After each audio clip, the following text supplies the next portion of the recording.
আড়াইবাড়ি দরবার শরীফের মরহুম হাফিজ মাওলানা গোলাম জিলানী সাইদি আল কাদরি রহমতুল্লাহ আলাই ও মরহুম শাহ মোহাম্মদ গোলাম সাদেক সাইদি রহমতুল্লাহ আলাই, ওনাদের স্মরণে আমার নানা ভাই গত বছর এই জায়গাটাতে বসা ছিলেন অথবা এই জায়গাটাতে কথা বলেছিলাম। আমি পিএইচডির কাজে বছরের বেশিরভাগ সময় মালয়েশিয়াতে থাকি, তো এবারও যাওয়ার সময় আমাকে বিদায় দিলেন, বললেন যে আমার জন্য দোয়া করো, হয়তো এবার এসে আর আমাকে দেখতে পাবা না। তাই হলো, যারা চলে যায় ওনারা বেঁচে যায়, বিপদে পড়ে আছে আমরা, ঠিক কিনা? ওনাদের ওই পালাটা শেষ, কেউ থাকতে পারবে না। বিশ্বনবীও চলে গেলেন, বিশ্বনবীরও এই এন্তেকালের মৃত্যুর যে কষ্ট এটা ভোগ করা লেগেছে, ঠিক কিনা? এজন্য কারো রেহাই নাই। আকসিরু যিকরা হাযিমিল লাযযাত, জীবনের সব স্বাদকে পানসা করে দেয় ওই কষ্টের বিষয়, মানে মরণকে বেশি বেশি স্মরণ করো। কিন্তু আমরা মৃত্যুর কথা বেমালুম ভুলে যাই। আমাদের লাইফস্টাইল দেখলে মনেই হয় না যে আমরা এই পৃথিবী ছেড়ে চলে যাব, ক্ষণিকের জন্য এসেছি। বিশ্বনবীর সাহাবারা বলতেন, যখন সকাল হয় সন্ধ্যার জন্য অপেক্ষা করো না, আবার যখন সন্ধ্যা পর্যন্ত পৌঁছবে পরদিন সকালের জন্য অপেক্ষা করো না, তার আগেই ডাক চলে আসতে পারে, ঠিক কিনা? আবার বিশ্বনবী বলতেন, নামাজে যখন দাঁড়াও সল্লু সলাতান মুআদ্দিয়া, মনে করো এটাই তোমার জীবনের হতে পারে শেষ নামাজ। Perform the salah as if this is your last and final prayer, এমন ভাবে সালাত পড়ো মনে করো হতে পারে এটা জীবনের শেষ নামাজ। এজন্য কেউ থাকতে আসি নাই, চলে যাব। আমার নানা ভাই যেমনি চলে গেলেন আমরাও চলে যাব, ঠিক কিনা? শুয়ে আছেন আমাদের পাশেই, আমরা দোয়া করি আল্লাহ তাআলা ওনার কবরটাকে তুমি জান্নাতুল ফেরদাউসের বাগান বানাও, ওনার কবরের সাথে জান্নাতের কানেকশন তৈরি করে দাও। আজকের এই প্রোগ্রামের সভাপতিত্ব করছেন মাওলানা গোলাম পরওয়ার সাইদি আরাফাত পীর সাহেব, আড়াইবাড়ি দরবার শরীফ, কুমিল্লা। আল্লাহ পাক ওনার যোগ্যতাকে আরো বাড়িয়ে দিক। এই মাহফিলগুলোর অ্যারেঞ্জমেন্ট করা হয় যাতে আমাদের জীবনের পরিবর্তন আসে। আমরা আসলে ভুলে গেছি যে আমরা চলে যাব, মাটির কবরে কিন্তু আমাদের সবাইকে যেতে হবে, ঠিক কিনা? একদিন মাটির ভেতরে হবে ঘরে মন আমার, কেন বন্ধ দালান ঘর, প্রাণ পাখি উড়ে যাবে পিঞ্জর ছেড়ে, ধরা ধামে সবই রবে তুমি যাবে চলে, বন্ধু বান্ধব যত মাতা পিতা দ্বারা সুত সবই হবে তোমার পরে মন আমার, কেন বান্ধ দালান ঘর, একদিন মাটির ভেতরে হবে ঘরে মন আমার, কেন বান্ধ দালান ঘর, ঠিক কিনা? চলে যেতে হবে। এজন্য এটা যেন আমাদের মাথায় থাকে যে আমরা থাকতে আসি নাই, আমাদের আখিরাতটা যেন সুন্দর হয়, সবসময় এই চিন্তা রাখতে হবে। আমাদের মোরাল বেসিস, আমাদের ethical level is going down, ইখলাস তাকওয়া ইজ গোয়িং ডাউন। আল্লাহর উপর ভয়, আল্লাহর উপর অগাধ বিশ্বাস এবং আস্থা দিন দিন আমাদের কমছে, আর দুনিয়াকে পাওয়ার লোভ আমাদের বাড়ছে, ঠিক কিনা? কিন্তু আমরা থাকতে আসি নাই, চলে যাব। আমাদের অনেক লাগবে। গোটা বিশ্বে দেখবেন যে একটা প্রতিযোগিতা মানুষের মধ্যে, ছুটছে মানুষ পাগলের মতো, আরো লাগবে, আরো টাকা লাগবে, আরো সম্মান লাগবে, আমার আরো দাপট লাগবে, আরো জায়গা লাগবে, আরো ফ্ল্যাট লাগবে, আছে না নাই?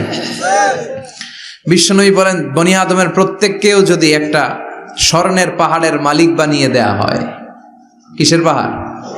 কথা বলেন।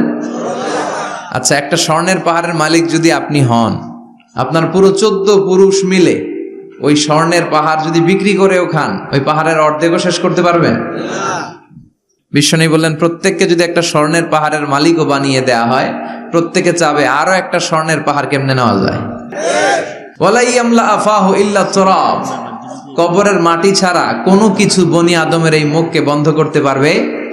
আরো লাগবে, খাই খাই খাই খাই, আরো দাও, পাই নাই, এরকম অসন্তোষ আছে না নাই? অল্প খাবেন, অল্প পড়বেন, অল্প জমাবেন, অল্পের ভেতরে বরকত দিছে কে? এজন্য বেশি বেশি আমরা করব না, অল্পে সন্তুষ্ট থাকব, আর শুকর করব একজনের, তিনি কে? কারণ তিনিই পারেন আপনার মনের সব জ্বালা যন্ত্রণা দূর করে দিতে। আল্লাহ পাক আমাদেরকে সহি সমঝ দান করুক। সবাই পড়েন আমিন। আপনাদের কষ্ট হচ্ছে না তো? বলেন কি, রাত বাজে 11:30। তো আমরা খুব বেশি লম্বা চূড়ার সময় নিব না। শহরের মানুষ খুব ব্যস্ত থাকে, কারো অফিস আছে সকালে, কারো ব্যবসা প্রতিষ্ঠান খুলতে হবে। তো আমরা অল্প কয়েক মিনিট, অল্প সময় কথা বলবো, বেশি লম্বা সময় নিব না। তবে যতক্ষণ শুনবো মনোযোগের সাথে শুনবো, ইনশাল্লাহ পড়েন। আর ওঠা বসা করা যাবে না, করা যাবে? তো আমরা অল্প কয়েক মিনিট কথা শুনবো আমলের নিয়তে। আগে নিয়তটাকে খালেস করে নেই যে আল্লাহ, এই যে এত দামি সময় ব্যয় করে আমরা আসলাম, যা শুনবো এটা যেন আল্লাহ আমল করতে পারি। চিল্লায় পড়েন আমিন। আজকে কোরআনের সবচেয়ে দামি সূরাটা নিয়ে আমি কথা বলবো। সবচেয়ে দামি। কোরআনে মোট সূরা কয়টা? সবাই বলেন। আমি যখন কথা বলি আমি ক্লাস নেই। তাফসির মাহফিলরে আমি বলি কি ক্লাস। তো ক্লাসে উত্তর করতে হয়। আমি সোজা কথার মানুষ, সোজা কথায় বিশ্বাসী, এত প্যাচগোজ নাই, সহজ কথা আমি ক্লাস করি। আমি তাফসির মাহফিলকে নিয়েছি যে আমি প্রতিদিন রাতে একটা করে শীতকালে ক্লাস করি। তো এই ক্লাসে উত্তর দিতে হয়। টিচার যদি প্রশ্ন করে উত্তর দেওয়ার দরকার আছে না নাই? আর টিচার প্রশ্ন করে, টিচার শিখায়, ছাত্র অমনোযোগী, ফেল করার সম্ভাবনা আছে না নাই? তো আমরা যেন পাশ করতে পারি, ঠিক কিনা? যতক্ষণ কথা বলবো, প্রশ্ন করলে আওয়াজ করে উত্তর দিতে হবে, বাঘের বাচ্চার মতো, ঠিক কিনা? আজকে কোরআনের সবচেয়ে দামি সূরাটা নিয়ে আমি কয়েক মিনিট কথা বলবো, ইনশাআল্লাহ পড়েন। এবার বলেন কোরআনের সবচেয়ে দামি সূরা কি? হ্যাঁ? আর ইখলাস, আর ইয়াসিন, আর আর রহমান, আর বাকারা। বাকারা মানে কি? গাভী মানে কি? গরু। গাভী মানে নাকি গরু? তো গাভীর নামে আল্লাহ কোরআন একটা সূরা দিলেন। গাভীর দুধ খাবেন বেশি বেশি। বিষ্ণু বলতেন আলাইকুম বি আলবানিল বাকার, তোমরা গরুর দুধ খেও। ফাইন্নাহা তুরাম্মু মিনাল আশজার, কেননা গরুর দুধ এটা ঘাস পাতার নির্যাস। গরু কি খায়? ঘাস খায়। আবার বিষ্ণু বলতেন গরুর গোশত খায়ও কম, দুধ খায়ও বেশি, কেননা ফাইন্না ফি লাবানিহা শিফা, গরুর দুধে আছে শিফা, ও ফি লাহমিহা দা, আর গোশতে আছে রোগ। এখন অনেক ডাক্তারের সিরিয়াল দিতে গেলে ডাক্তার বলে লাল গোশত যারা খায় এরা যেন আমার সিরিয়াল না নেয়, কারণ আমি যতই ওষুধ দিব কোনো কাজ করবে না। Red meat is strictly prohibited for my patient. আমার রোগীর জন্য লাল মাংস খাওয়া নিষিদ্ধ। গরুর গোশতের ভেতরে আছে রোগ, কোলেস্টেরল বেশি। খেয়াল রাখবেন, যেই প্রাণীর পা বেশি ওই প্রাণীর গোশতের ভেতরে কোলেস্টেরল বেশি। মাছের পা আছে? কথা বলেন। মাছে কোনো কোলেস্টেরল নাই, সুবহানাল্লাহ পড়েন। মুরগির পা কয়টা? দুইটা, তার মানে কিছু আছে, তাই না? গরুর পা কয়টা? তার মানে কোলেস্টেরলের পরিমাণ বেশি না কম? এবার বলেন চিংড়ি মাছের পা কয়টা? কয় হুজুর হিসাব নাই। তাহলে কোলেস্টেরলেরও হিসাব নাই। এগুলো কম কম খেতে হবে, ঠিক কি না? তো এজন্য দুধ খেতে হবে বেশি। জান্নাতে যারা যাবে আল্লাহ তাআলা জান্নাতীদের জন্য 4টা শারাবান তাহুরা রাখবেন। ওয়াসাকাহুম রাব্বুহুম শারাবান মাসালুল জান্নাতিল্লাতী ওয়াইদাল মুত্তাকুনা ফিহা আনহারুম মিন মাইন গায়রি আসিন ওয়া আনহারুম মিন লাবানিন লাম ইয়াতাগায়্যার তা'মুহু ওয়া আনহারুম মিন খামরিন লাযযাতিন লিশ-শারিবিন ওয়া আনহারুম মিন আসালিম মুসাফফা। সুবহানাল্লাহ। জান্নাতে যারা ঢুকবে, জান্নাতীদের গলায় যেন কোনো তৃষ্ণা না লাগে, এজন্য আল্লাহ তাআলা জান্নাতের ভেতরে 4 ধরনের শারাবান তাহুরার ঝর্ণা রাখবেন। কয় ধরনের? 1 নাম্বার হচ্ছে মিনারেল ওয়াটারের ঝর্ণা। মিনারেল ওয়াটার খান আপনারা? কোনটা খান? মাম খান, কেউ ফ্রেশ খায়, আর অ্যাকুয়াফিনা, আর কি খান? স্পা, আর কিনলে। এটা সবচেয়ে ভালো, এটার মধ্যে ঝামেলা কম, এটা টেস্ট করে জানা গিয়েছে। কিনলে খাবেন, কোকা-কোলা কোম্পানির, এটা ভালো পানি। কিনলে সবচেয়ে purified water ever in Bangladesh. বাংলাদেশে পাওয়া পরীক্ষিত সবচাইতে বিশুদ্ধ পানি হচ্ছে কিনলে। তো একজনকে মার্কেটিং করে দিতেছে হুজুরে। ভালো জিনিসের প্রশংসা করতে হয়, ঠিক কিনা? তো জান্নাতে যারা যাবে তাদের জন্য আল্লাহ তাআলা 4 ধরনের সারাবান তাহুরা রাখবে। সুবহানাল্লাহ কইবেন না? 1 নাম্বার মিনারেল ওয়াটার, মিনারেল ওয়াটারের ঝর্ণা, আপনি ওখান থেকে দেদারসে পান করবেন। নাম্বার 2 দুধের ঝর্ণা, দুধের ঝর্ণা, ফ্রেশ মিল্ক এর ঝর্ণা থাকবে। নাম্বার 3 মধুর ঝর্ণা, মধু খাবেন বেশি বেশি, মধুর মধ্যেও শিফা আছে। এই কোরআনে 2টা জিনিসের ক্ষেত্রে আল্লাহ উল্লেখ করেছেন শেফা। এক হচ্ছে কোরআন, কোরআনটা নিজেই শেফা, সুবহানাল্লাহ। আর হচ্ছে দুধ, আর হচ্ছে মধু, মধুর ভিতরে শেফা আছে না নাই? আছে। তো বিশুদ্ধ পানির ঝর্ণা, দুধের ঝর্ণা, মধুর ঝর্ণা, আরেকটা থাকবে মদের ঝর্ণা। সুবহানাল্লাহ বাড়িতে গিয়ে বললেন, দুনিয়াতে মদ খাওয়া হারাম করছে কে? আর ওই আল্লাহ জান্নাতে আপনাদেরকে মদ খাওয়াবে। বোতলের মদও আছে, এটার নাম রাহিকুম মাখতুম, সিলড ওয়াইন। মিজাজুহা কাফুরা, কর্পূরের ফ্লেভার থাকবে। মিজাজুহু মিন তাসনিম, তাসনিমের ফ্লেভার থাকবে। মিজাজুহা জানজাবিলা, জিঞ্জার ফ্লেভার, আদার ফ্লেভার থাকবে। সুবহানাল্লাহ পড়ে। কিন্তু ওই মদ খেলে মুখে দুর্গন্ধ হবে না, মাথায় মাতলামি আসবে না। আল্লাহু আকবার। কারণ ওই মদটা জান্নাতের যে সুন্দর সুন্দর সুঘ্রাণওয়ালা গাছ আছে, ফুল আছে, ওই ফুলের নির্যাস থেকে আল্লাহ বানাবেন। সুবহানাল্লাহ পড়েন। তো এজন্য 4 ধরনের সুপেয় পানি আল্লাহ তাআলা জান্নাতীদের জন্য রাখবেন। এর চেয়ে দামি একটা পানি রাখবেন, ওইটার নাম হচ্ছে আল কাউসার। কি নাম? পড়েন, ইন্না আ'তাইনাকাল কাউসার ফাসাল্লি লিরাব্বিকা ওয়ানহার ইন্না শানিআকা হুয়াল আবতার। সুবহানাল্লাহ। কাউসারের একটা ঝর্ণা থাকবে। এই কাউসারের পানি আহলা মিনাল আসাল, হাউজে কাউসারের পানি মধুর চেয়েও মিষ্টি। আবিয়াদু মিনাল লাবান, দুধের চেয়েও সাদা। আবরাদু মিনাস সালজ, বরফের চেয়েও ঠান্ডা। এক ঢোক যে খাবে চিরকালের জন্য তৃষ্ণা মিটে যাবে। এই সবগুলো যেন আল্লাহ আমরা পান করতে পারি। আরো জোরে পড়েন আমিন। জান্নাত এমন জায়গা, যে জায়গায় শুধু শান্তি আর শান্তি। জান্নাতে অশান্তি আছে? মারামারি, কাটাকাটি, কিলাকিলি, হরতাল, টেনশন, ব্যারাম আছে কি? আরাম। জান্নাতে আছে কি? নাই কি? ব্যারাম। আরামের জায়গা, কোনো টেনশন নাই। জান্নাতের ভিতরে রোদ নাই, বৃষ্টি নাই, ভূমিকম্প আছে? দুনিয়াতে ভূমিকম্পের টেনশন হয় না? বন্যা আছে জান্নাতে? পুলিশের দৌড়ানি, র্যাবের দৌড়ানি আছে? বাড়ি ভাড়ার টেনশন, বিদ্যুৎ বিল, গ্যাসের বিল, ঘুমে ধরে না আমাদের, ঠিক কি না? জান্নাতে কোনো টেনশন না। জান্নাত হচ্ছে আরামের জায়গা। আপনারা যারা যাবেন জান্নাতে 60 হাত লম্বা হয়ে ঢুকবেন। আহলুল জান্নাতে জুরদা ওয়া মুরদা, জান্নাতীরা হবে পশমবিহীন। এই যে দুনিয়াতে দাড়ি রাখা ওয়াজিব বা সুন্নাতে মুআক্কাদা, কিন্তু জান্নাতীদের গালে কোনো দাড়ি থাকবে না, মোজ থাকবে না, গায়ে পশম থাকবে না। আবনাউ সালাসিন ওয়া সালাসিন, সব জান্নাতি পুরুষরা হবে 33 বছরের তাগড়া যুবক। আল্লাহ, এখানে যেমনি আমরা একত্রিত হলাম, তোমার জান্নাতেও যেন আমরা একত্রিত হতে পারি, তুমি তৌফিক দাও। আর জোরে পড়েন আমিন। এতগুলো কথা কোত্থেকে এসেছে জানেন?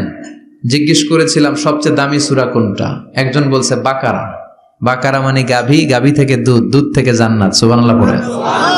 কোরআনের কথা শেষ হতে চায় না, ইন্টার রিলেটেড, তাই না?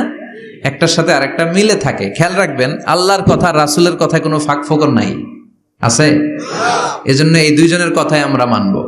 বিদায় হজের ভাষণে বিশ্বনবী বলেছিলেন, লাকাদ তারাকতু ফীকুম আমরাইন লান তাদিল্লু মা তামাসসাকতুম বিহিমা কিতাবাল্লাহ ওয়া সুন্নাত রাসূলি। আমি তো চলে যাব, রেখে যাব 2টো জিনিস, যদি 2টো জিনিসকে মেনে চলো কখনো বিভ্রান্ত হবে না।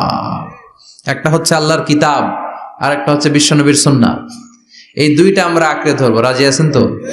পৃথিবী যেদিকে যাক আমি থাকবো 2টা নিয়ে, ইনশাআল্লাহ। পড়েন, কোরআনের সবচেয়ে দামি সূরা কোনটা বলেন? ফাতিহা। কিছু বলতেছে ফাতিহা, পিছনের ভাইরা কি বলবেন? হ্যাঁ, ইয়াসিন। আর আচ্ছা, এবার বলেন, আমি সহজ করে দিই, বলেন কোন সূরা না পড়লে নামাজ হয় না? এবার ক্লু পাইছি। এবার ক্লু পেয়েছে, এই সূরা ছাড়া নামাজ হয় না, আমি যদি পড়াই হবে না, এই মসজিদের ইমাম সাহেব পড়াইলে হবে না, কিন্তু বাইতুল মোকাররমের খতিব পড়াইলে আবার হবে। হবে না? শাইখ আব্দুর রহমান সুদাইস পড়ালে তো হবেই। খাইছে কত বড় মুফতি দেখছেন, ফতোয়া দিয়ে দিচ্ছে জি না, আসলেই হবে না। কারণ এটা এমন সূরা, এই সূরা না পড়লে নামাজ হয় না। বিশ্বনবী বুখারীর বর্ণনায় বলেছেন আ'যামুস সুওয়ার ফিল কোরআন, কোরআনের সবচেয়ে দামি সূরা। এটা আমার বানানো কথা না, সবচেয়ে দামি সূরা। এই সূরার মতো সূরা কোরআনে তো নাই, তাওরাতের ভেতরেও নাই, ইনজিলের ভেতরেও নাই, জাবুরের ভেতরেও নাই। 60টা মাত্র আয়াত। কয়টা? কার কার মুখস্থ নাই হাত তোলেন।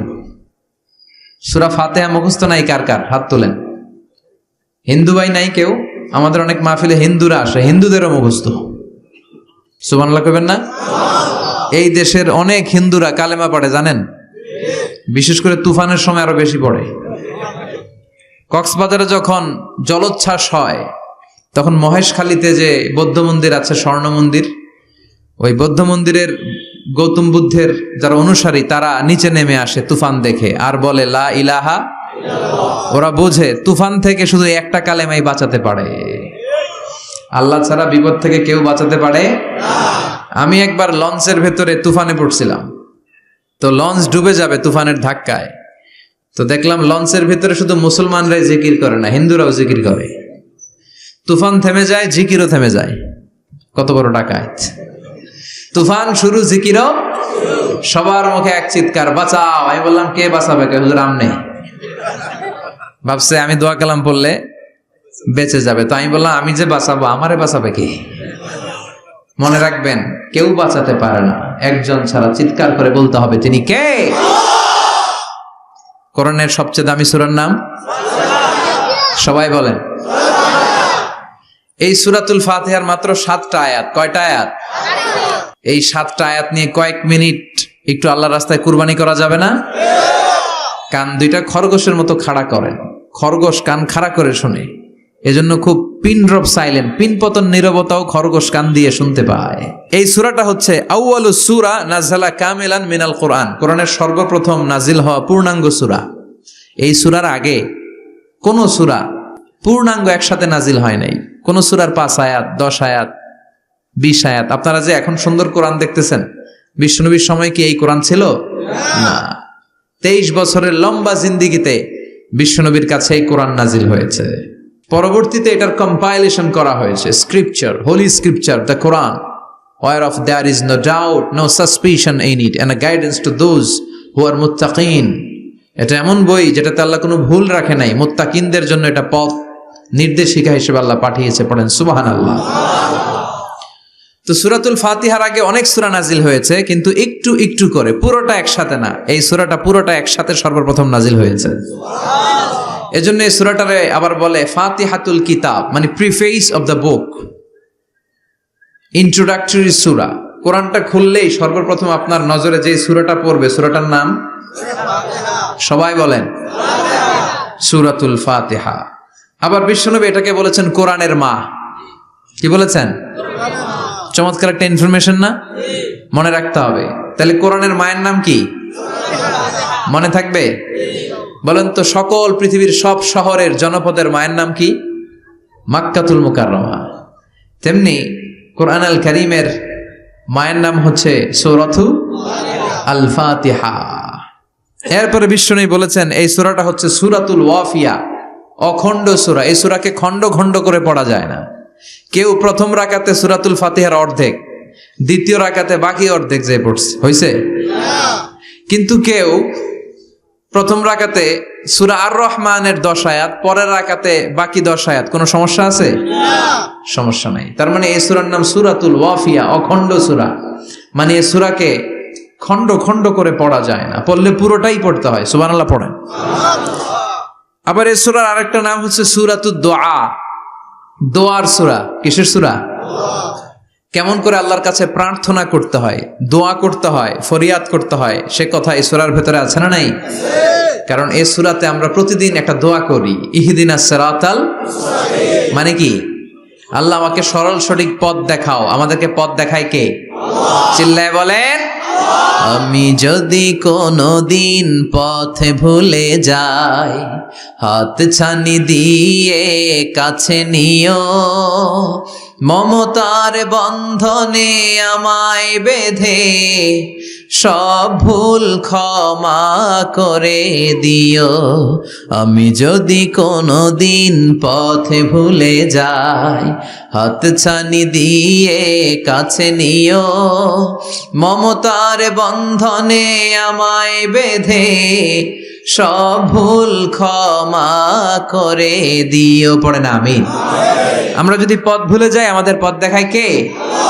এজন্য এই সূরাটার নাম সূরাতুদ দুআ, প্রার্থনার সূরা। কেমন করে আল্লাহর কাছে প্রার্থনা করতে হয় এই সূরার ভেতরে আছে না নাই? এরপরে এই সূরার নাম হচ্ছে সূরাতুস সালাত, নামাজের সূরা। কিসের সূরা? সব সূরা ছাড়া নামাজ হয়, সূরাতুল ফাতিহা ছাড়া নামাজ হয় না। বিশ্বনবী বললেন, লা সালাতা লিমান লাম ইয়াকরা বিফাতিহাতিল কিতাব। যে সূরা ফাতিহা তার নামাজে পড়ে না, তার নামাজ আল্লাহর দরবারে কবুল হয় না। এরপরে বিশ্বনবী বলেছেন এই সূরার নাম সূরাতুশ শিফা। সূরাতুশ শিফা, শেফার সূরা, আরোগ্য লাভ করার সূরা।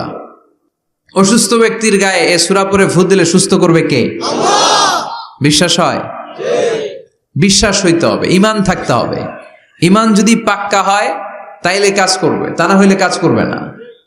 অনেকে বলে, হুজুর আমি তো কত সূরা ফাতিহা পড়ে ফু দিলাম, কই আমার পেটে ব্যথা তো ভালো হয় না। যেটা কইছে তুই একটা ডাকাত, ঠিক কি না? ওর ঈমান নাই, ওর ঈমানে ঝামেলা। ফু দেওয়ার মধ্যে বেশ কম আছে না নাই? কিছু লোক আছে সারাদিন ফু দিলে মোমবাতি নিবে না, আর কিছু লোক আছে ফু দিলে পানিতে আগুন ধরে যায়, আছে না নাই? বিশ্বনবীর ফুতে বরকত বেশি না কম? সাহাবারা বলল, ইয়া রাসূলুল্লাহ সাল্লাল্লাহু আলাইহি ওয়াসাল্লাম, আমাদের কুয়ার ভেতরে পানি নাই, পানির লেয়ার অনেক নিচে নেমে গিয়েছে, পানি উঠাতে পারি না গো নবী, আপনি দোয়া করে দেন। বিশ্বনবী এসে অজু করলেন, অজুর কিছু পানি মুখে নিয়ে কুলি করে ওই কুলির পানি কুয়াতে ছেড়ে দিলেন। ছেড়ে দেয়া মাত্রই পাম্প মেশিন দিয়ে পানি উঠালে যেমনি লাফিয়ে লাফিয়ে পানি ওঠে, মুহূর্তের মধ্যে নিচের লেয়ারের কুয়ার পানি লাফিয়ে লাফিয়ে উপরে উঠতে শুরু করেছে। আরেক সাহাবী বললেন, ইয়া রাসূলুল্লাহ, ইয়া হাবিবাল্লাহ, আমাদের কুয়ার পানি বড্ড লবণাক্ত, লবণাক্ত পানি আমরা পান করতে পারি না, আপনি এসে দোয়া করে দেন যাতে কুয়ার লবণাক্ত পানিটা মিঠা পানি হয়ে যায়। বিশ্বনবী সাহাবীর সাথে গেলেন, ওযু করলেন, কুলির পানি কুয়াতে ছাড়লেন। 1000 বছরের লবণাক্ত কুয়ার পানি মুহূর্তের মধ্যে মিঠা পানি বানিয়ে দিল কে? এই সুন্দর ফুল, সুন্দর ফল, মিঠা নদীর পানি, আল্লাহ তোমার মেহেরবানি। তুমি কতই দিলে রতন, ভাই বেরাদর পুত্র স্বজন, ক্ষুধা পেলে অন্ন যোগাও, মানি চাই না মানি, আল্লাহ তোমার মেহেরবানি। পড়েন, সুন্দর ফুল, মিঠা নদীর পানি, আল্লাহ তোমার মেহেরবানি। সুবহানাল্লাহ পড়েন। বিশ্বনবীর ফুতে বরকত আছে না নাই? কারণ ঈমানটা ছিল তাজা। তাজা ঈমান থাকলে সব সম্ভব। চিল্লা এখন ঠিক কিনা? যে ঈমান প্রয়োজনে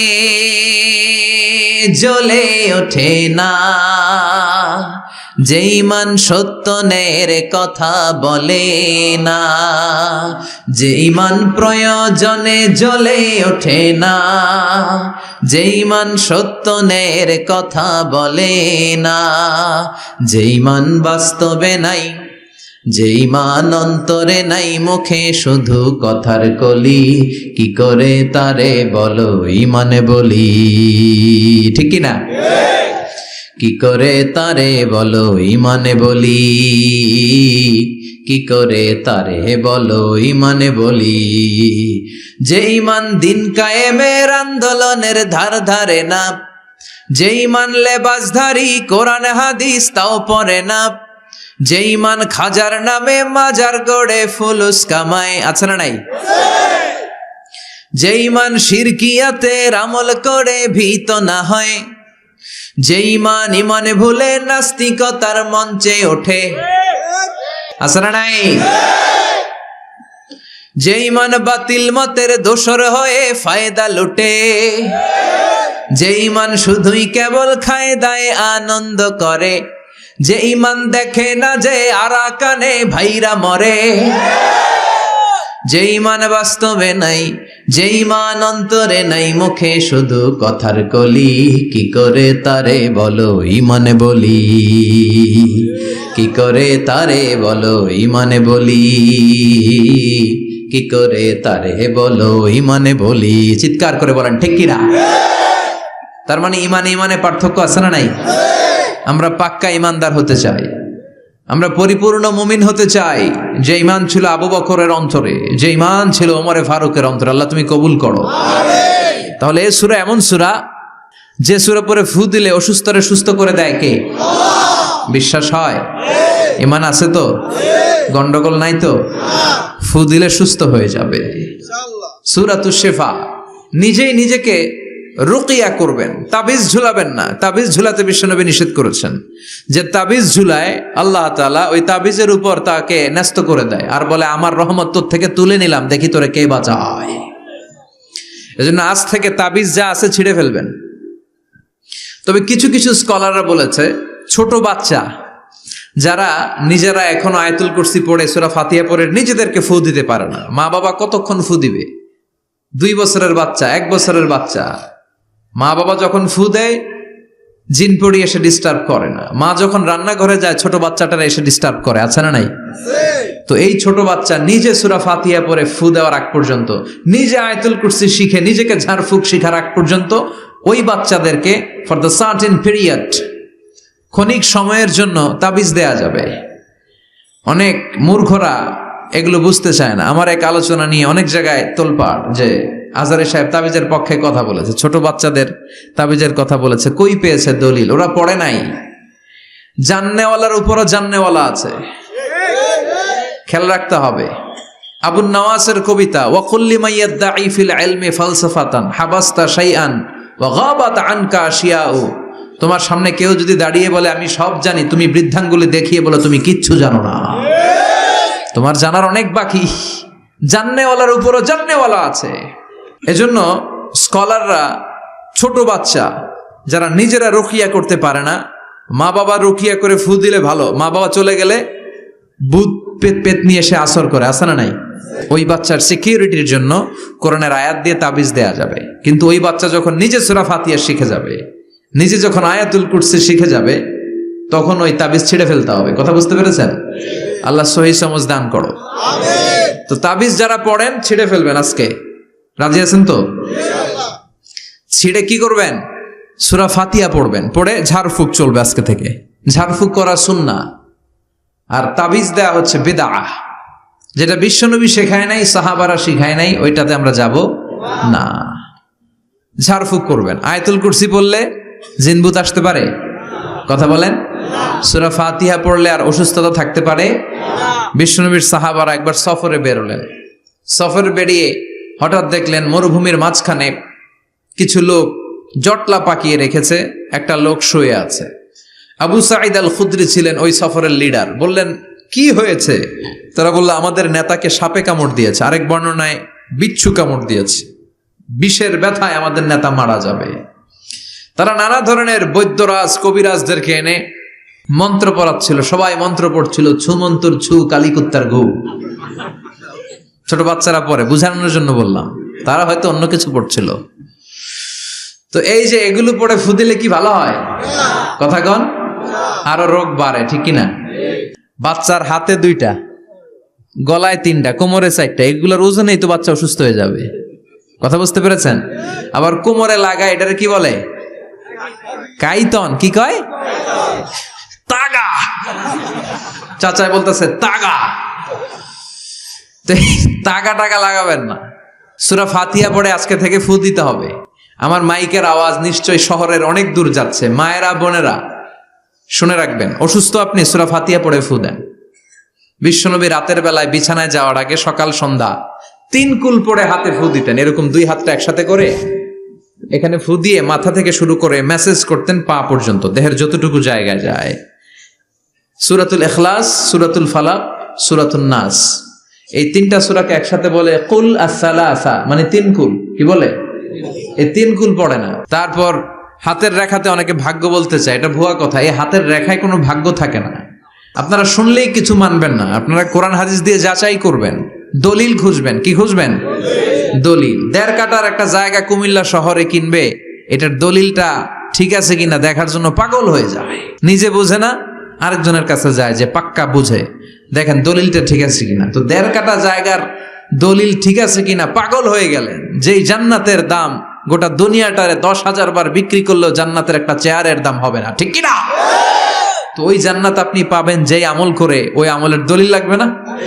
কথা বলেন। তবে বিনয়ের সাথে, কারো কাছে যখন দলিল চাবেন বিনয়ের সাথে আগে বুঝে নিবেন কার সাথে কথা বলতেছেন। You have to know who you are talking with, you don't know who you are dealing with. অনেকে জানে না কার সাথে কেমন করে কথা বলতে হয়। এজন্য আমি বলি যে জাননেওয়ালার উপরও জাননেওয়ালা আছে, তোমার অনেক পড়তে হবে, অনেক জানতে হবে, তাহলে তুমি সব বুঝবা, ঠিক কিনা? তো আমরা ঝাড়ফুঁক করব। আবু সাইদ খুদরি বলল, এই ঝুমন্তরসু কালিকুত্তার ঘু, এটাতে কিছু হবে না। আমার কাছে এমন জিনিস আছে, এটা দিয়ে ফু দিলে ভালো করে দেয় কে? সবাই বলল তাহলে আমাদের নেতাকে ভালো করো। আবু সাইদ খুদরি বলল তাহলে আমার ছাগল দিতে হবে, 1 পাল ছাগল। ওরা রাজি হলো। সবাইকে সরিয়ে উনি বসলেন। এই জীবনে প্রথম উনি রুকিয়া করেছেন। সূরা ফাতিহা পড়ে একবার ফু দিলেন, চোখ বন্ধ ছিল, সর্দারের চোখ খুলে ফেলেছে। আবার ফু দিলেন, এবার বসে গেছে, আবার ফু, হাঁটতে শুরু করছে, পুরা সুস্থ। সুবহানাল্লাহ পড়েন। 1 পাল ছাগল পেলেন, পথিমধ্যে একটা ছাগল জবাই করেও খেলেন। এরপর বিশ্বনবীর কাছে এসে মাসালাটা রিচেক করে নিলেন, ক্রস চেক, ডাবল চেক। আপনারা এখন ইউটিউবের সময় না, যে কোনো জিনিস সার্চ দিলেই সব পাওয়া যায়, আপনি জানতে পারবেন। তো একটা বিষয়ের উপর অনেকগুলো আলেমের বক্তব্য শুনবেন, ফলে ওভারঅল একটা ধারণা আপনি পেয়ে যাবেন। বুঝতে পেরেছেন? বিতিরের সালাত কয় রাকাত, অনেক মন্তব্য আছে, অনেক মতামত আছে। আপনি 5 জন স্কলারের কথা শুনেন, মোটামুটি একটা আন্দাজ পেয়ে যাবেন যে এটাই হয়তো হকের কাছাকাছি। গোড়ামি করা যাবে? ইসলামে গোড়ামি নাই। ইসলামের সৌন্দর্য হচ্ছে আত-তাইসির, simplicity is the beauty of Islam. সহজীকরণ হচ্ছে ইসলামের সৌন্দর্য। বিশ্বনবীকে যে কোনো অপশন দিলে সবচেয়ে সহজ অপশনটা নিতেন। সুবহানাল্লাহ পড়ে। বিশ্বনবীর কাছে এসে বললেন, ইয়া রাসূলুল্লাহ, সূরা ফাতিহা দিয়ে ঝাড়ফুঁক করে এক বর্ণনায় 100টা, আরেক বর্ণনায় 30টা ছাগল আমরা পেয়েছি। পথিমধ্যে একটা ছাগল জবাই করে আমরা খেয়েছি। এই যে কোরআন দিয়ে ফু দিয়ে আমরা ছাগল আনলাম, খাইলাম, এই ছাগল নেয়াটা জায়েজ হয়েছে কিনা বলেন। মাসালা ক্রস চেক করতে আসছে, ডবল চেক, দেখে বিশ্বনবী কি বলে। বিশ্বনবী বলেন জায়েজ হয়েছে মানে কোরআনের দাম বাড়ায় দিয়ে আসছিস বেটা। আল্লাহু আকবার। কোরআনের দাম তোমরা বাড়িয়ে দিয়ে এসেছো। 30টা বা 100টা ছাগল যাই পাইছো তোমরা, ভাগ বটোয়ারার পরে 2-1টা থাকলে আমারও দিও।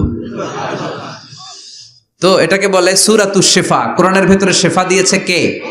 ওয়া নুনাজ্জিলু মিনাল কুরআনি মা হুয়া শিফাউন ওয়া রাহমাতুল লিল মুমিনিন ওয়া লা ইয়াজিদুয যালিমিনা ইল্লা খাসারা।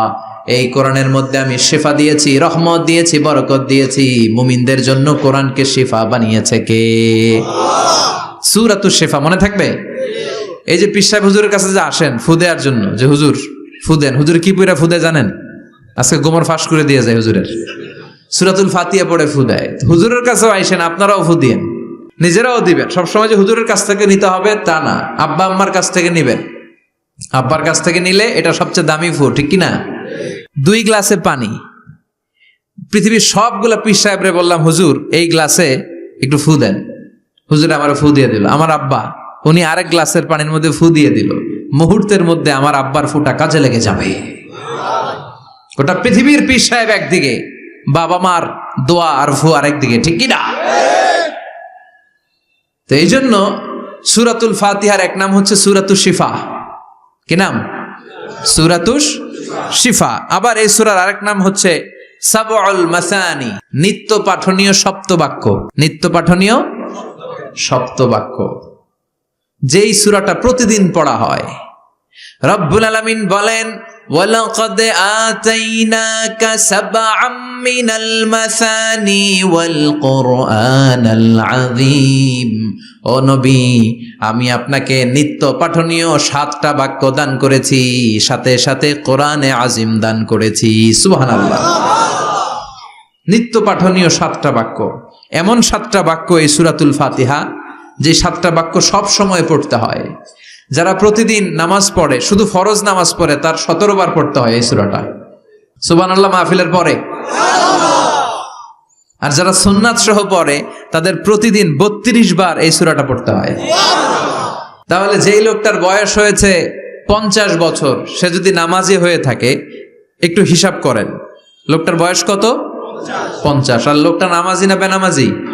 নামাজি। নামাজি লোক, বয়স 50 বছর।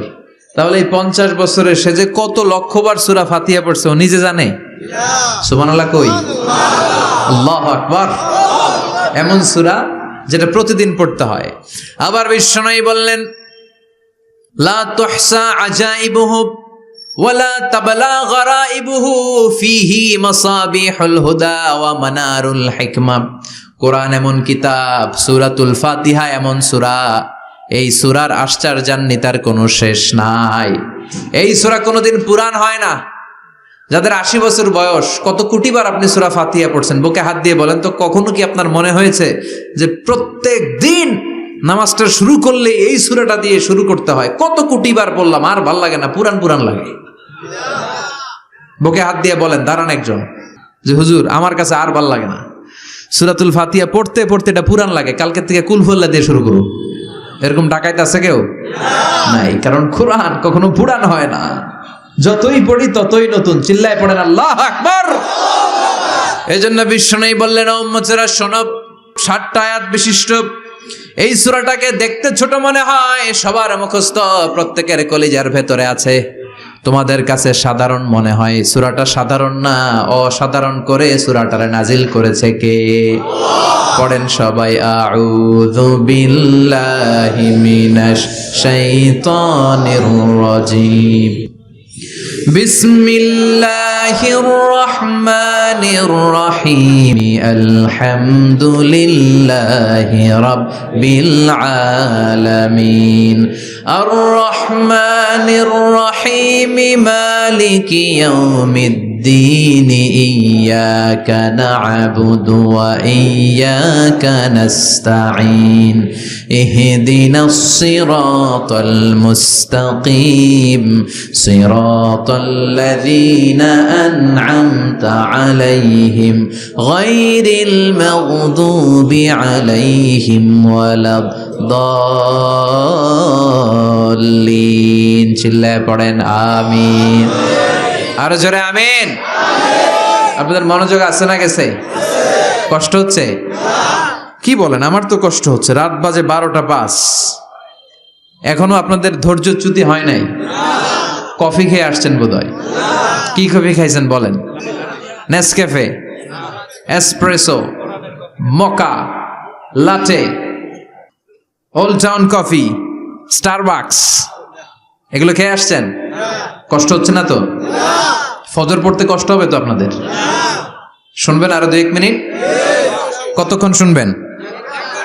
হ্যাঁ, আল্লাহ তুমি কবুল করো। আরো জোরে পড়েন আমিন। 7টা আয়াত বিশিষ্ট সূরা। রব্বুল আলামিন এই সূরাটাকে ওয়েলকামিং লেটার করে পাঠিয়েছেন। আল্লাহু আকবার। ওয়েলকামিং লেটার, অভিনন্দন পত্র। মন্ত্রী যদি আসে আমাদের প্রোগ্রামে, মাঝে মাঝে মন্ত্রী, MP, member of the parliament, ওনারা আসে না? আসলে আমরা ওয়েলকামিং লেটার দেই, স্মারকলিপি দেই, অভিনন্দন পত্র দেই, ঠিক কিনা? অভিনন্দন পত্রের ভেতরে 3টা জিনিস থাকে। কয়টা? চিল্লায় বলেন। প্রথমে থাকে প্রশংসা, মন্ত্রীর প্রশংসা। এরপর থাকে পরিচয়, এরপর থাকে দাবি দেওয়া। 3টা পার্ট থাকে একটা ওয়েলকামিং লেটারে। কয়টা পার্ট? প্রথমে থাকে প্রশংসা। মন্ত্রীর প্রশংসা করি যে আপনি 1000 বছরের শ্রেষ্ঠ সন্তান, আপনার চেয়ে ভালো মানুষ এই এলাকায় নাই, আপনার চরিত্র ফুলের চেয়েও পবিত্র। এগুলো আমরা বলি, প্রশংসা করতে হয়, ঠিক কিনা? দ্বিতীয় পর্যায়ে থাকে ওয়েলকামিং লেটারের ভেতরে নিজেদের পরিচয়, আপনারা কারা। তারপর আমরা পরিচয় দিই যে আমরা এই মসজিদের গভর্নিং বোর্ডের মেম্বার্স, আমরা এই মসজিদের লোক, আমরা এই হাই স্কুলের সদস্য, আমাদের একটা একাডেমিক ভবন লাগবে, আমাদের মসজিদের 3 তলার কাজ ধরেছি, ওইটা লাগবে, এগুলো আমরা পরে বলি। আমরা নিজেদের পরিচয় দেই, প্রশংসার পরে আমরা পরিচয়, যে আমরা এই মাহফিলের ইন্তেজামিয়া কমিটি, আমরা এই স্কুলের গভর্নিং বোর্ডের সদস্য, নিজেদের পরিচয় দেই, প্রশংসাও করলাম, পরিচয়ও দিলাম। এরপরে আছে কি? দাবি দেওয়া। আমাদের দাবি মানতে হবে, নইলে গদি ছাড়তে হবে। এরপরে আমরা দাবি দেওয়াতে যাই। তো সূরাতুল ফাতিহাটাকে আল্লাহ তাআলা এরকম একটা ওয়েলকামিং লেটারের মতো করে পাঠালেন। আল্লাহ বুঝাতে চাইলেন প্রতিদিন পড়বি তো, এজন্য 3 ভাগ করে দিলাম। সুবহানাল্লাহ। প্রথম 3টি আয়াতে আমি রব্বুল আলামিনের প্রশংসা তোরা করবি। চতুর্থ আয়াতে তোরা তোদের নিজেদের পরিচয় আমার কাছে পেশ করবি।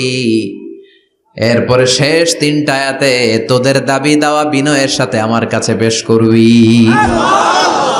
প্রথম 3 আয়াতে প্রশংসা কার? আল্লাহ বললেন আলহামদুলিল্লাহি রাব্বিল আলামিন, সকল প্রশংসার মালিক হলেন আল্লাহ, যিনি হলেন জগৎ সমূহের রব। আল্লাহু আকবার। হামদুন মানে প্রশংসা। হামদুন মানে কি? প্রশংসা কার? কম কম না বেশি বেশি? বিশ্বনবী মসজিদে নববীতে ইমামতি করছেন, আল্লাহু আকবার বলে নামাজ শুরু করলেন, কেরাত পড়লেন, রুকুতে গেলেন, রুকু থেকে দাঁড়িয়ে বিশ্বনবী পড়লেন সামি আল্লাহ। পেছন থেকে সাহাবারা ছোট্ট আওয়াজে গুনগুনিয়ে পড়লেন রব্বানা রব্বানা ওয়ালাকাল হামদ। এক সাহাবী নিচ থেকে ফিসফিস করে পড়লেন হামদান কাসীরান তাইয়িবান মুবারাকান ফি। 4টা অতিরিক্ত শব্দ নিচ থেকে বানিয়ে পড়লেন। কয়টা? 4টা শব্দ আমার সাথে সাথে আওয়াজ করে পড়েন। হামদান কাসীরান তাইয়িবান মুবারাকান ফি। আবার পড়েন হামদান কাসীরান তাইয়িবান মুবারাকান ফি। 4টা শব্দ। বিশ্বনবী সালাত শেষ করলেন। সালাত শেষে তিনি আওয়াজ করে পড়তেন আল্লাহু আকবার, 3 বার পড়তেন আস্তাগফিরুল্লাহ। এরপর আজকারগুলো পড়ে তিনি সাহাবাদেরকে বললেন, কে অতিরিক্ত 4টা তাসবিহ পড়েছো? দাঁড়াও, আমি তো এই 4টা তাসবিহ শিখাই নাই, কে পড়েছো? কেউ দাঁড়ায় না, ভয়। বিশ্বনবী অভয় দিলেন, দাঁড়াও, আমি কিচ্ছু বলবো না। এক সাহাবী দাঁড়ালেন, দাঁড়িয়ে বললেন ইয়া রাসূলুল্লাহ, আমি পড়েছি। বিশ্বনবী বললেন, কেন পড়েছো? এই হামদান কাসীরান তাইয়িবান মুবারাকান ফি, এই 4টা তাসবিহ তো আমি শিখাই নাই, পেলে কোত্থেকে? সাহাবী বলে ইয়া রাসূলুল্লাহ, ইয়া হাবিবাল্লাহ, আল্লাহর তাসবিহ যখন আমি পড়ি, আল্লাহর জিকির যখন আমি পড়ি, কম কম পড়লে আমার পোষায় না, আমার পড়তে হয় বেশি বেশি। এজন্য আমি নিজ থেকে আই ফেব্রিকেটেড দিস তাসবিহ, আমি নিজ থেকে এটা বানিয়ে পড়েছি।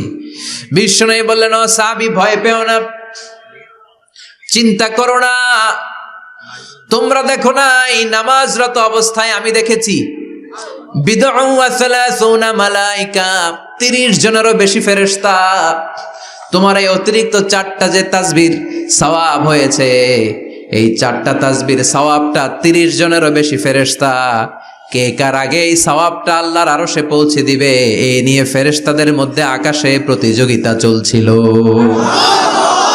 আকাশে তারা কম্পিটিশন করছিল, কে কার আগে আল্লাহর দরবারে পৌঁছে দিবে এই প্রশংসা। এজন্য আল্লাহর প্রশংসা কম কম না বেশি বেশি? আল্লাহর প্রশংসা করে আমরা শেষ করতে পারবো? সাগরের জলকে কালি করে, গাছের পাতাকে খাতা করে, তোমার মহিমা লেখা শেষ হবে না, যদিও লিখি প্রভু জীবন ভরে। সাগরের জলকে কালি করে, গাছের পাতাকে খাতা করে, তোমার মহিমা লেখা শেষ হবে না, যদিও লিখি প্রভু জীবন ভরে। সাগরের জলকে কালি করে। সুবহানাল্লাহ পড়েন। উপমাটা খেয়াল করেছেন? মেটাফরিক, এটাকে বলে মেটাফোর, রূপক অর্থে, মাজাজি ভাবে আল্লাহ বলেছেন সাগরের জল যদি কালি হয়, গাছের পাতা যদি খাতা হয়। পৃথিবীতে কয়টা গাছ আছে? পৃথিবীতে বাদ দেন, কুমিল্লাতে গাছের পরিমাণ কেমন? অনেক। তো কুমিল্লায় যদি অনেক হয়, বাংলাদেশে কেমন?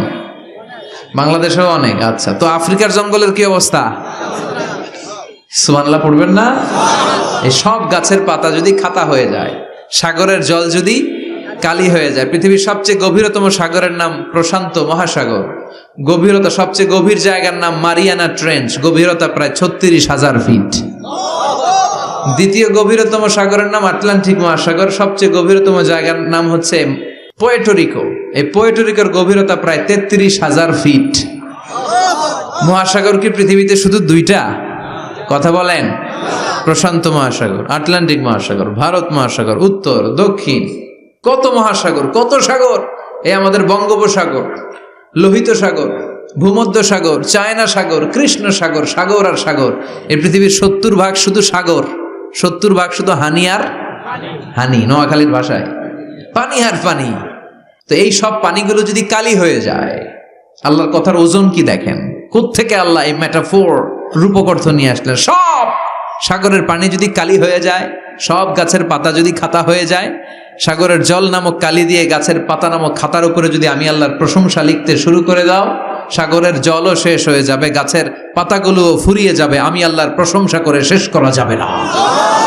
قُلْ لَوْ كَانَ الْبَحْرُ مِدَادًا لِكَلِمَاتِ رَبِّي لَنَفِدَ الْبَحْرُ قَبْلَ أَن تَنفَدَ كَلِمَاتُ رَبِّي وَلَوْ جِئْنَا بِمِثْلِهِ مَدَدًا। ফুরিয়ে যাবে, ফুরাবে না আল্লাহর প্রশংসা। এজন্য আল্লাহ আলহামদু দিয়ে শুরু করলেন।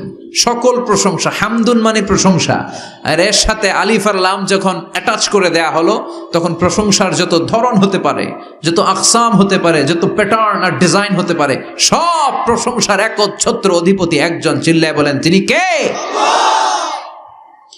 এই পৃথিবীতে আল্লাহর সবচেয়ে বেশি প্রশংসা করেছেন বিশ্বনবী মুহাম্মদ সাল্লাল্লাহু আলাইহি ওয়াসাল্লাম। আবার নিজেও প্রশংসিত। ওনার এক নাম আহমদ, মানে যিনি সবচেয়ে প্রশংসা করে। আবার মুহাম্মদ মানে নিজেও প্রশংসিত। জান্নাতীদেরকে নিয়ে বিশ্বনবী যখন কিয়ামতের দিন বিচার শেষে জান্নাতের দরজায় যে কড়া নাড়বে, ওই দিন বিশ্বনবীর হাতে একটা পতাকা থাকবে। ওই পতাকার মধ্যে ওই শব্দটা লেখা, সূরাতুল ফাতিহার প্রথম শব্দ যেটা। সূরাতুল ফাতিহার প্রথম শব্দ কি? আলহামদু। বিশ্বনবীর হাতের পতাকায় ওইটা লেখা থাকবে, লিওয়াউল হামদ, প্রশংসার পতাকা। সুবহানাল্লাহ পড়বেন না? তার মানে আমরা এই সিদ্ধান্তে উপনীত হলাম যে সব সময় প্রশংসা করতে হবে একজনের। তিনি কে? আল্লাহ বললেন আলহামদু আলহামদু লিল্লাহ। সব প্রশংসার মালিক হলেন আল্লাহ।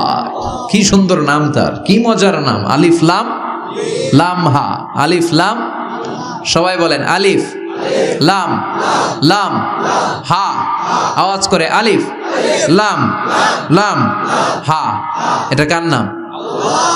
আল্লাহর নামটা জপতে কেমন লাগে? হৃদয় থেকে এই গভীর রাতে আল্লাহর একটা ডাক দেন তো, বলেন আল্লাহ। প্রাণটা জুড়িয়ে আবারও আল্লাহরে ডাকেন, বলেন ইয়া আল্লাহ। নামটা মজা লাগে না? আল্লাহ বলেন হুয়াল আউয়াল ওয়াল আখির ওয়াল যাহির ওয়াল বাতিন। তিনি প্রথম, তিনি শেষ, তিনি প্রকাশ্য, তিনি গোপন। সুবহানাল্লাহ।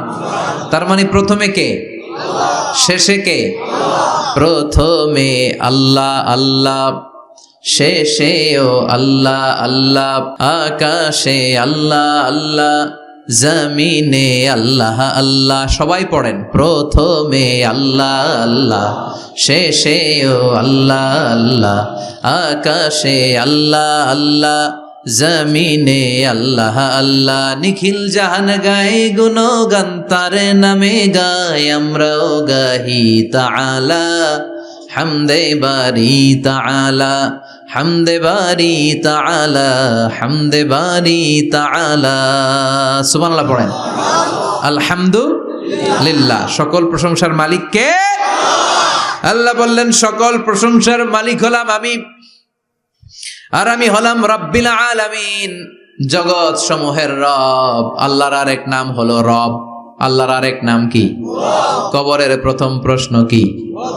মার রব্বুক, তোমার রব কে? আমাদের উত্তর কি? আমরা বলবো আল্লাহ আমারে রব, আল্লাহ আমারে রব। দমে দমে তনু মনে তারি অনুভব, আল্লাহ আমারে রব। তোমার দুনিয়াতে আমি যেদিকে তাকাই, অথই নিয়ামাতে ডুবে আছি সবাই পাখ পাখালির গানে, শুনি তাসবিহ কলরব, আল্লাহ আমারে রব। ওনার নাম হচ্ছে রব। নাম কি? এজন্য আমরা যখন দোয়া করি, দোয়ার শুরুতে কোন শব্দ থাকে? রব। রব্বানা যালামনা আনফুসানা ওয়া ইল্লাম তাগফির লানা ওয়া তারহামনা লানাকুনান্না মিনাল খাসিরিন। রব্বানা আতিনা ফিদ দুনিয়া হাসানাতাও ওয়া ফিল আখিরাতি হাসানাতাও ওয়া কিনা আযাবান নার। মুসা আলাইহিস সালামের জিহ্বা দিয়ে কথা বের হয় না, উনি দোয়া করলেন রব্বিশ রাহলি সাদরি ওয়া ইয়াসসিরলি আমরি। তার মানে সব দোয়ার শুরুতে কার নাম? আবার যখন আমরা রুকুতে যাই আমরা পড়ি সুবহানা রাব্বিয়াল।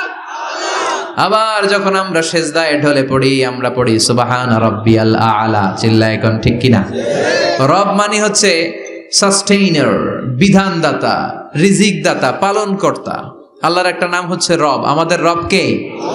আল্লাহ। রব কারে বলে একটু সহজে আজকে বুঝিয়ে দিয়ে যাই। রব হচ্ছে যার যখন যেটা যতটুকু দরকার তাকে তখন সেটা ততটুকু যিনি চাওয়ার আগেই দিয়ে দেয়, তার নাম রব। বুঝতে পেরেছেন? সহজ হয়েছে না কথাটা? যার যখন যেটা যতটুকু দরকার তাকে তখন সেটা ঠিক ততটুকু যিনি ফরিয়াদ করার আগেই পৌঁছে দেয়, তার নাম রব। আমাদের যখন যেটা লাগে ব্যবস্থা করে কে? মায়ের পেটে 8 মাস ছিলাম, 9 মাস ছিলাম, 10 মাস ছিলাম। এই 8 মাস 9 মাস আমারে খাবার দিল কে? পানি দিল কে? অক্সিজেন দিল কে? চাইছিলেন? মায়ের পেটে চাইছিলেন না আল্লাহর কাছে যে আল্লাহ ঠিক মতো দিও, টাইমলি খাবার পাঠায় দিও? চাইছিলেন? চাওয়ার আগে যার যা লাগে কে দেয়? তাকে বলে রব। আবার মায়ের পেট থেকে দুনিয়ায় আসলেন, আমার মায়ের জরায়ুর সাথে আমার নাড়ের একটা কানেকশন, একটা লাইন, ওই লাইন দিয়ে আল্লাহ 9 মাস যাবত আমারে পানি দিলেন, খাবার দিলেন, অক্সিজেন দিলেন। সঙ্গত কারণে এই দুনিয়াতে আসলে দুনিয়ার মানুষ ওই লাইনটা কেটে দেয় নাকি রেখে দেয়? কেটে দেয়। কেটে দিলে বাচ্চা প্রথম চিৎকারটা দেয়, মানব শিশু প্রথম চিৎকার হাঁকে পৃথিবীতে, ওয়া ওয়া। আমরা শুনি ওয়া, আসলে আল্লাহরে ডাক দেয়। আল্লাহরে ডেকে বলে মাবুদ, খাবারের, অক্সিজেনের আর পানির একটা মাত্র লাইন ছিল, চিল্লায় বলেন কয়টা? দেখো দুনিয়ার মানুষ কত নিষ্ঠুর। আসার সাথে সাথেই কারোর সাথে আমার শত্রুতা নাই, জমি নিয়ে মারামারি নাই, কিলাকিলি নাই, একটা মাত্র খাবারের লাইন দিয়ে 10 মাস বেঁচেছিলাম। মানুষগুলো নিষ্ঠুর, খাবারের একটা লাইন কেটে দিল, এখন খাবো কি? আল্লাহ বলেন গোলাম, যে আল্লাহ 10 মাস ধরে মায়ের পেটে খাওয়ালাম, ওই আল্লাহ এখনো আছি না নাই? একটা লাইন ছিল মায়ের নারের ভেতরে, খাবারের একটা লাইন, চিন্তা নাই, কষ্ট নাই, দুঃখ নাই। একটা খাবারের লাইনের বদলে আজ থেকে তোর মায়ের বুকের ভেতরে খাবারের 2টা লাইনের ব্যবস্থা করে দিলাম। চাইছিলেন যে আল্লাহ আসার সাথেই তো আমার লাইন কেটে দিবে, খানা কিন্তু রেডি রেখেন আল্লাহ? চাইছিলেন না সবাই? চাওয়ার আগেই যার যা লাগে যিনি দিয়ে দেয় তার নাম তাফসীর। বুঝতে পারছেন? এরপরে মায়ের দুধ খেতে লাগলাম। মায়েরা গভীর রাত মাইকের সাউন্ড যাদের কানে যায়, বুকের দুধ খাওয়াবেন ছেলে মেয়েদেরকে। বাচ্চা ডেলিভারি হওয়ার পরেই মায়ের বুকে যে দুধটা, সেটার বলে শাল দুধ। এটা আল্লাহর পক্ষ থেকে বাচ্চার জন্য প্রাকৃতিক টিকা। সুবহানাল্লাহ কবেন না? আমরা হসপিটালে যে টিকা দেই 5টা 7টা, প্রথম টিকাটা আল্লাহ ফ্রি দিয়ে দিছে। বাচ্চাদের গ্রোথ হবে না যদি না খাওয়ান। খাওয়াবেন, সব মায়েরা খাওয়াবেন। ওয়াল ওয়ালিদাতু ইউরদি'না আওলাদাহুন্না হাওলাইনি কামিলাইন, 2 বছর খাওয়াবেন। যারা বৃদ্ধাশ্রমে থাকতে চান না তারা খাওয়াবেন, আর যারা ডানু খাওয়াবেন তাদের জায়গা হবে কি? ছেলে আমার মস্ত মানুষ, মস্ত অফিসার, মস্ত ফ্ল্যাটে যায় না দেখায় পারে ও পার, নানান রকম জিনিস আর আসবাব দামি দামি, সবচেয়ে কম দামি ছিলাম একে মাত্র আমি। ছেলের আবার আমার প্রতি অগাধ সম্ভ্রম, আমার ঠিকানা তাই বৃদ্ধাশ্রম। কি দুঃখের কথা, মা কেঁদে কেঁদে বলে কোনো মা বাবার জন্য বৃদ্ধাশ্রমে থাকা না লাগে, ঠিক কিনা? তো বৃদ্ধাশ্রমে যারা থাকতে চান না তাদেরকে দুধ খাওয়াবেন, দেখবেন এই ছেলেগুলো এরকম ডাকাত হবে না। আল্লাহ তুমি বুঝার তৌফিক দাও। তার মানে মায়ের পেটে যখন ছিলাম খাবার দিল কে? দুনিয়াতে আসার পরে বুকের দুধের ব্যবস্থা করলো কে? আচ্ছা, মায়ের বুকের দুধ যখন আমরা খেতাম আমাদের দাঁত ছিল? ছিল না। তার মানে যা দরকার নাই দেয়ও নাই। বয়স আমার 1 বছর 2 বছর যখন হইতে শুরু করলে একটু বড় হয়েছে, এখন তো শুধু দুধে চলবে না, এখন মাছ খাইতে হবে, গোশ খাইতে হবে, কুরবানির হাড্ডি চাবাইতে হবে। কথা কন। তো এখন আমার দাঁতের দরকার আছে না নাই? দাঁত যখন দরকার ছিল না দেয় নাই, যখনই দরকার তখনই দিছে কে? আবেদন করছিলেন না অনলাইনে? কথা কন। অনলাইনে আবেদন করছিলাম তো আমরা, জাল্লা বয়স যখন ঠিক এই পর্যায়ে চলে যাবে দাঁত দিও তুমি, দাঁত চাইছিলেন? চাওয়ার আগে যিনি দেয় তার নাম।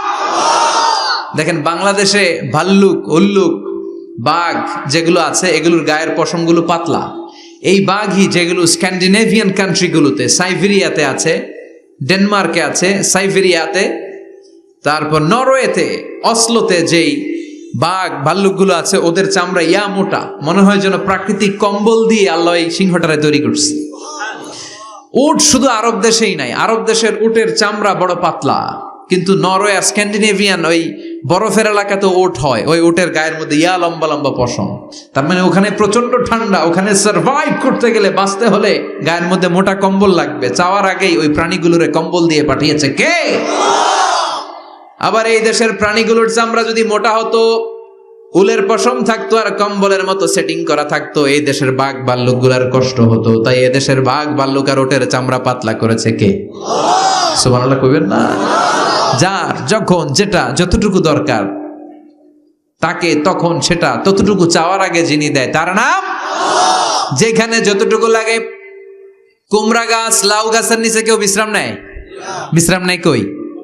বট গাছের নিচে। সুবহানাল্লাহ কইবেন না?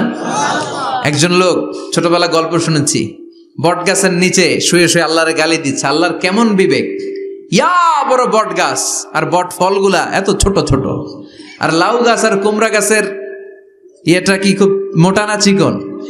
চিকন হয়ে এরকম বেড়ে ওঠে লাউ গাছ। লাউ গাছরে দিল আল্লাহ এত চিকন করে, ফল দিছে এত মোটা। আর এত বিশাল বড় বট গাছ, এটার ফল হলো এত ছোট। তো আল্লাহর গালি দিতে দিতে কোন সময় যে ঘুমাই গেছে নিজেও জানে না। হঠাৎ করে নাকের মধ্যে ছটাং করে বট ফল পড়ছে একটা, লাভ দিয়ে উঠছে, নাক দিয়ে রক্ত বের হওয়া শুরু হয়েছে। রক্ত মুছতে মুছতে মনে মনে ভাবে, আসলেই তো আমি বড় একটা উল্লুকা পাঠা। আজকে এই বট গাছের মধ্যে যদি লাউয়ের মতো ফল দিত, কুমড়ার মতো ফল দিত, আমার নাকের উপরে ওই লাউ আর কুমড়া বললে আমি থাকতাম না, আমি বিদায় হয়ে যেতাম, মক্কা পেয়ে যেতাম। ঠিক কিনা? যেখানে যেটা যেভাবে যতটুকু দরকার তার নাম। চিৎকার করে তার নাম। আল্লাহ বললেন আমি হলাম রব্বিল আলামিন, জগৎ সমূহের রব। আলাম মানে একটা জগৎ, আলামিন মানে অনেক জগৎ, মাল্টি ডাইমেনশনাল ইউনিভার্স। উদ্ভিদ জগতের রব তিনি, প্রাণী জগতের রব তিনি, সাগর জলের অতল গহ্বর জগতের রব তিনি, মহাকাশের জগতের রব তিনি, সৌর জগতের রব তিনি, অদৃশ্য জগতের রব তিনি। চিল্লায় বলেন ঠিক কিনা? এজন্য আল্লাহ বললেন আলহামদুলিল্লাহি রাব্বিল আলামিন, যত জগৎ আছে সব জগতের রব আল্লাহর জন্য প্রশংসা। রাজি আছেন? আরো শুনবেন? শেষ করে দেই। আর রহমানির রহিম, তিনি দয়ার সাগর, তিনি দয়ালু, তিনি মায়াবী, তার মায়ার শেষ নাই, তার দয়ার শেষ নাই, তিনি দয়ার সাগর।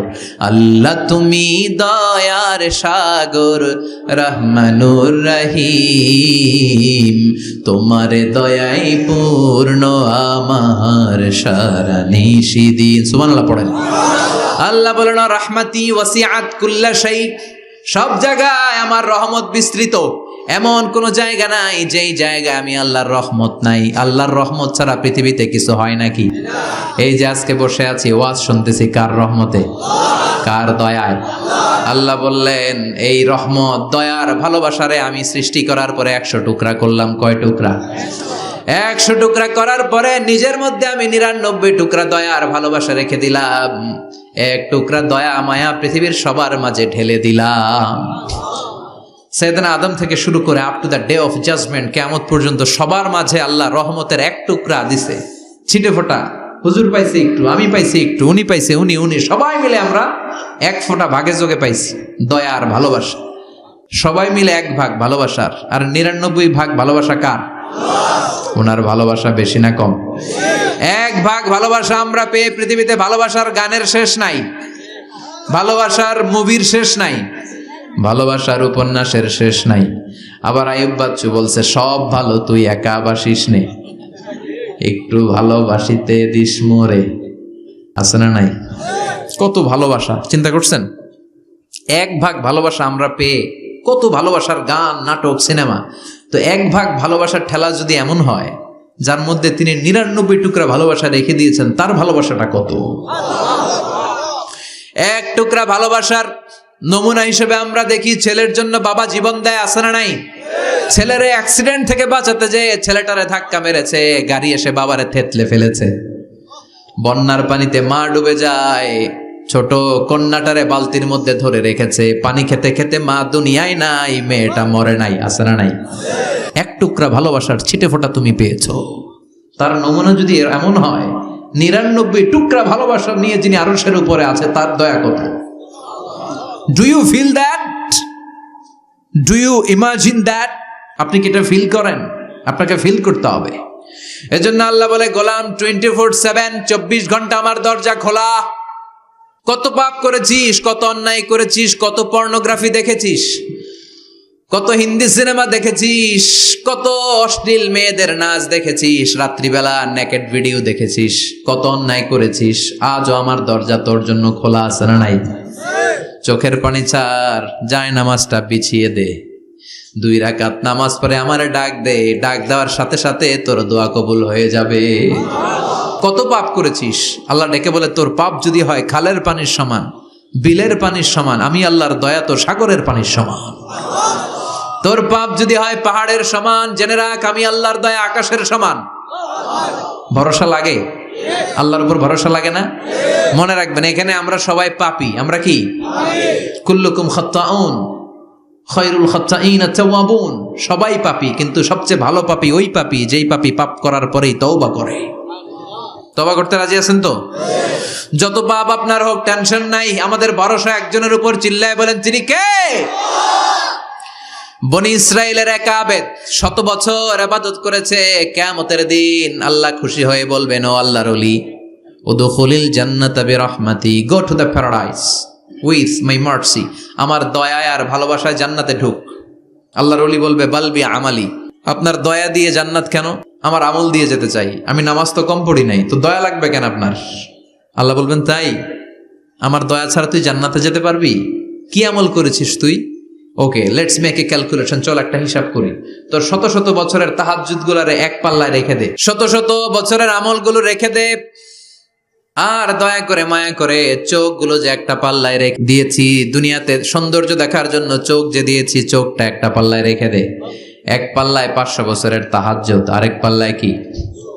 এই দুটি চোখ দিয়েছি বলে দেখো যে কত অপরূপ, নয়নাভিরাম খেতে খামারের জুড়ায় জ্বালা, বিধুর ধূপ তোমার দেয়া চোখের শুকুর জানাবো তার ভাষা কই, যতই দেখি ততই যেন পলক ছাড়া চেরুই।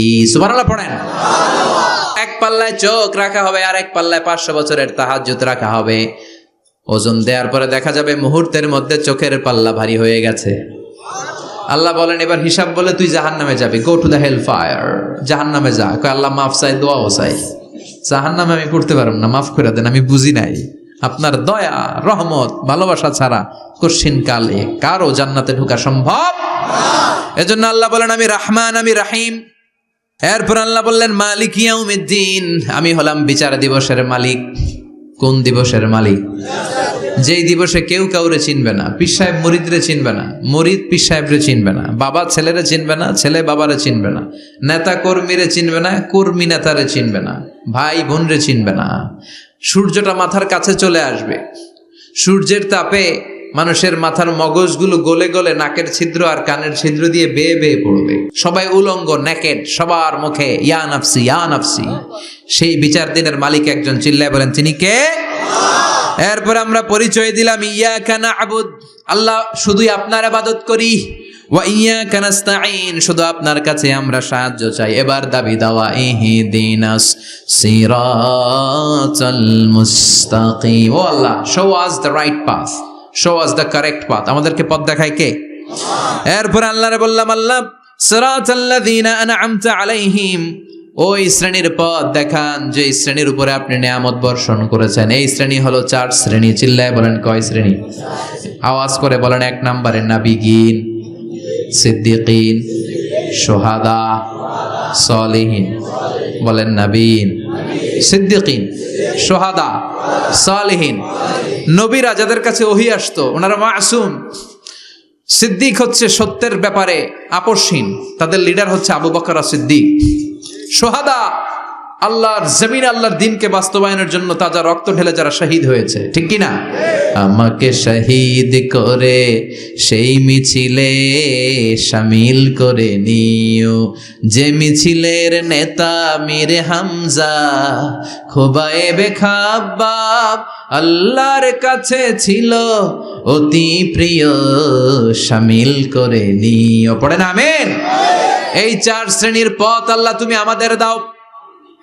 গায়রিল মাগদুবি আলাইহিম ওয়ালাদ-দাল্লিন, 2 শ্রেণীর পথ থেকে আমরা পানা চাই। এক হলো গায়রিল মাগদুবি আলাইহিম, যাদের উপর তোমার রাগ, তোমার গোসা, তোমার ক্রোধ, লানত প্রাপ্ত ওই ইহুদি জাত থেকে আমরা পানাহ চাই। ওয়ালাদ-দাল্লিন, ভ্রষ্ট যারা নাসারা, সব মুফাসসিররা একমত যে আল মুরাদু বি আল মাগদুবি আলাইহিম আল ইয়াহুদ ওয়াল মুরাদু বিদ-দাল্লিন আন-নাসারা। সব মুফাসসিররা পৃথিবীতে একমত যে মাগদুব আলাইহিম দ্বারা বোঝানো হয়েছে ইহুদিদেরকে। পৃথিবীর সবচাইতে টেরা জাতি, নিজেদের 70,000 নবীকে নিজেরা জবাই করেছে। নাউজুবিল্লাহ পড়বেন না? বিশ্ব নবীকে হত্যার ষড়যন্ত্র করেছে, ছাগলের গোশতের মধ্যে বিষ মাখিয়ে আমার বিশ্ব নবীরে খাওয়াতে চেয়েছে। এমনকি বিশ্ব নবী ইন্তেকালের পর বিশ্ব নবীর লাশ মোবারক চুরির ষড়যন্ত্র করেছে। এরা সবচেয়ে বড় সুদখোর, সবচেয়ে বড় মুনাফিক, সবচেয়ে বড় বাটপার। এই জাতিটার নাম হচ্ছে ইহুদি। এইডসের ছড়াছড়ি পৃথিবীতে ছড়িয়েছে ওরা। বম্বিং হামলা, বোমা হামলা কারে বলে, ককটেল ফুটানো, গ্রেনেড হামলা পৃথিবীবাসী জানতোই না, ওরা শিখিয়েছে। বিমান কেমন করে পাইলটকে হাইজ্যাক করে ছিনতাই করতে হয় ওরা শিখিয়েছে। এজন্য ওদের সাথে মুসলমানদের কোনো সম্পর্ক নাই। চিল্লায় বলেন ঠিক কিনা? এরপরে ওয়ালাদ-দাল্লিন, যারা ভ্রষ্ট, পথভ্রষ্ট, ঈসা আলাইহিস সালাম রে মানতে মানতে আল্লাহর ছেলে বলে দাবি করে, ওই নাসারাদের থেকেও আমরা পানাহা চাই, ঠিক কিনা? এই সুন্দর প্রার্থনা যখন আমরা করলাম, এখন আমিন বলার দরকার আছে না নাই? আওয়াজ করে পড়েন আমিন। নামাজ শেষে আপনারা পড়বেন আমিন। যেই মসজিদে আওয়াজ করে আমিন, আওয়াজ করে পড়েন। যেখানে ফিস ফিস ফিস ফিস করে পড়বেন, তবে মিস করেন না। ইদা আম্মানাল ইমাম আমিনু, ইমাম যখন আমিন বলে তোমরাও আমিন বলো। তোমরা যখন আমিন বলো ফেরেশতারাও আমিন বলে। তোমাদের আমিন আর ফেরেশতাদের আমিন যখন মিলে যায় তোমাদের সব গুনাহ মাফ করে দেয় কে? আমিন বলবেন তো? আমিন নিয়ে মারামারি করবেন না তো? হাত তোলা বাঁধা নিয়ে মারামারি নাই তো? বুকে না নিচে মারামারি করা যাবে? আমরা ঐক্য চাই কোরআন সুন্নাহর আলোকে, ঠিক কিনা? এজন্য সূরাতুল ফাতিহা হচ্ছে সূরাতুশ শিফা। আজ থেকে সূরাতুল ফাতিহার আমল বেশি বেশি করব। অসুস্থ হলেই ঔষধও খাবো, সূরা ফাতিহা পরে রুকিয়া করব, ঝাড়ফুঁক, ঠিক কিনা? আর আল্লাহর কাছে আমরা প্রতিদিন দোয়া করবো ইহদিনাস সিরাতাল মুস্তাকিম। প্রতিটা আয়াতের পুঙ্খানুপুঙ্খ ব্যাখ্যা করলে কয়েক ঘন্টার দরকার। আমরা যা বলেছি, যতটুকু শুনেছি ততটুকু আমল করলে আমাদের জীবনকে উজালা করে দিবে কে? আমি দুঃখ প্রকাশ করছি আপনাদের কাছে, স্বল্প জায়গা হওয়ার কারণে আপনাদেরকে আমরা অ্যাকোমোডেট করতে পারি নাই। রাত বাজে 1টা, এত রাতেও এত লোক দাঁড়িয়ে কথা শুনেছেন। এই যে জালনার এখানে ঝুলে ঝুলে কিছু ভাইরা তোমরা কথা শুনেছো। তোমাদের এই সময়টাকে, আমাদের এই সময়টাকে, এখানে বলাকে, শোনাকে আল্লাহ আমাদের নাজাতের ওসিলা বানায়। আমার নানা ভাইয়ের কবরটা আল্লাহ তুমি জান্নাতুল ফেরদাউসের বাগান বানাও। এই দরবারের খেদমত তুমি গোটা বাংলাদেশে ছড়িয়ে দাও। আপনারা সবাই ভালো থাকবেন, সুস্থ থাকবেন, সুন্দর থাকবেন। সবার কাছে দোয়া চেয়ে বিদায় নিচ্ছি। সুবহানাকাল্লাহুম্মা বিহামদিকা আশহাদু আল্লা ইলাহা ইল্লা আনতা আস্তাগফিরুকা ওয়া আতুবু ইলাইক। নিয়মিত ইউটিউব ভিডিও দেখতে সাবস্ক্রাইব করুন। নতুন নতুন ভিডিও পেতে ঘন্টা বাটনটি চাপুন।